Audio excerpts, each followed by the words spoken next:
देशाची 40% कांद्याची गरज भागवणाऱ्या नाशिक जिल्ह्यात अवकाळी पावसानं कांडीला आलेला उन्हाळी कांदा जमीनदोस्त केलाय। नाशिक जिल्ह्यातील बागलाण, देवळा, सटाणा या परिसरामध्ये कांद्याचं मोठं नुकसान झालंय। कांद्याच्या बागेतून आढावा घेतला आमचे प्रतिनिधी योगेश खरे यांनी। पाहूयात।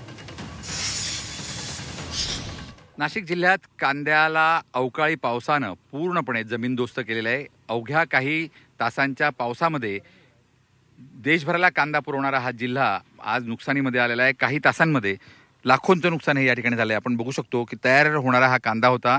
जवळजवळ 1-1.5 महिन्यामध्ये हा कांदा तयार झाला असता आणि त्यानंतर उन्हाळी कांदा म्हणून 6 ते 7 महिने टिकवता आला असता आणि त्यानंतर त्याला एक चांगला दर शेतकऱ्याला मिळाला असता। सध्याची परिस्थिती बघता कांद्याला दर मिळत नसला तरी येणाऱ्या काळात हा कांद्याला दर मिळू शकला असता। मात्र अवकाळी पावसामुळे पूर्णपणे नुकसान झालं आहे। आपल्यासोबत या शेतातले शेतकरी आहेत। काय नुकसान आता होणार आहे यामुळे आणि काय परिणाम होईल याच्यावर?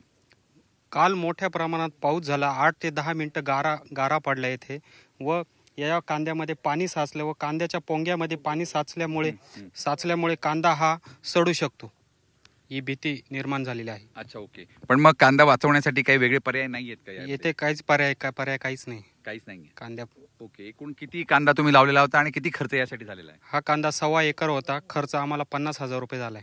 हां, आणि आता किती उत्पन्न येऊ शकतं तुम्हाला?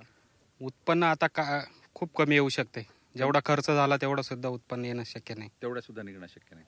आपण बघू शकतो हा कांदा परिसर जरी माडसांगवी परिसरातला असला तरी असाच नुकसान जे आहे ते महत्त्वाचं म्हणजे बागलाण भागामध्ये ज्या ठिकाणी सगळ्यात चांगल्या प्रतीचा कांदा येतो तिथं सुद्धा झालेलं आहे आणि त्यामुळे मोठं नुकसान हे शेतकऱ्यांचं होणार आहे। परिणामी कांद्याची आवक सुद्धा बाजारात उन्हाळ्यामध्ये कमी येऊ शकेल। व्हिडिओ जर्नलिस्ट सोनू भिडेसह योगेश खरे, झी मीडिया, नाशिक।